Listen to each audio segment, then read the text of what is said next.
Just over 30 days ago, I started a challenge with the Moto X, and as we round it out and come to a close, I'm telling you my final list of pros, cons, and whether you should buy this device. I'm Aaron Baker from PhoneDog.com. It's the 30-day, the conclusion video of the Moto X. Let's kick it off.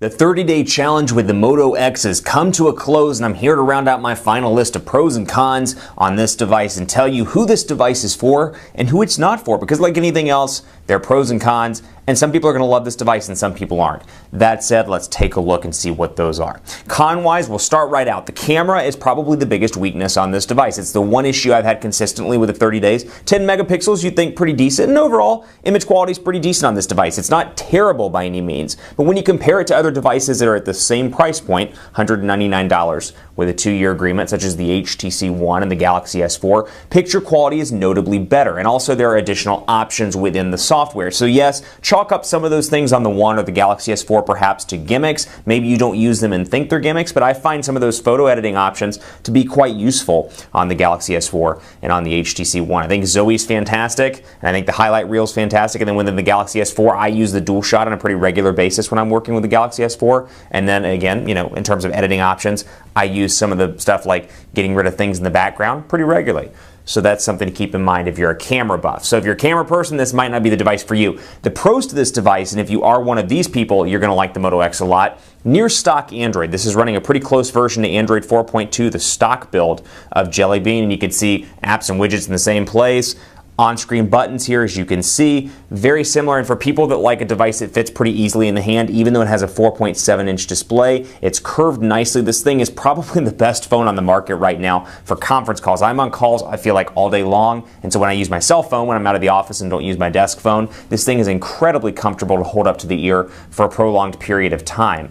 Probably should have thought this out. Blue on blue. Interesting. Anyway, it's easy to hold up for prolonged periods of time, and plus the little Motorola logo acts as a place for your index finger, so as you're holding it up to your ear, it makes for a really comfortable fit in that regard. So you got that, you got stock Android, you got some really nice software value adds here, so even though this is not the Galaxy S4, the HTC One, or the Optimus G Pro with their litany of software features, you do have some goodies under the hood here. You just have to dig for them a little bit. Moto Assist is one of those where you can come in here and do driving, meeting, and sleeping. As I've talked about in previous videos, Moto Connect, so you can send and receive text messages and see missed calls on your computer. And then over here, we'll go in so you can take a look. And actually, you know what, I'll do it this way. Okay, Google now. The live OK Google Now prompt, which some people love. I haven't used it that often in 30 days, but it is nice for a quick, OK Google Now, what's the weather like in Dallas?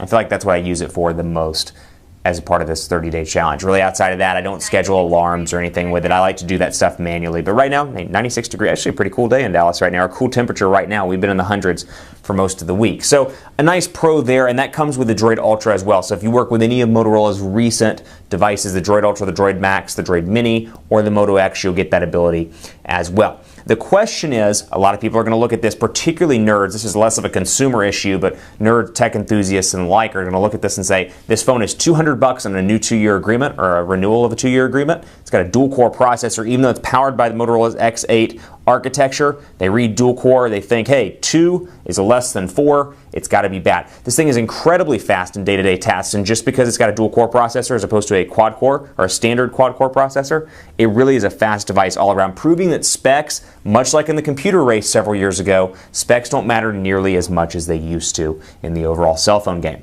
4G LTE has been fast. Overall, I really like this device, and this thing does the phone function incredibly well. You know, we get in smartphones, we talk about the Notes and the phablets and the Optimus G Pros and the tiny phones and the big phones. This thing does a couple of things really well. One of those is it's just a great phone. Call quality is fantastic, battery life's relatively decent, it's gotten better over time, and just for a phone, holding it up against your ear, it is fantastic all around. Really enjoyed this device, but it's on to the next 30-day challenge, so I'll leave it to you to guess what that is. In the meantime, hit me up on Twitter with your thoughts on this device, PhoneDog_Aaron. I'm on Facebook at facebook.com/HiAaronBaker. Thanks for watching. More to come in the 30-day challenge series, actually pretty quickly after this video, so keep it locked on PhoneDog.com. And as always, I'll see you next time.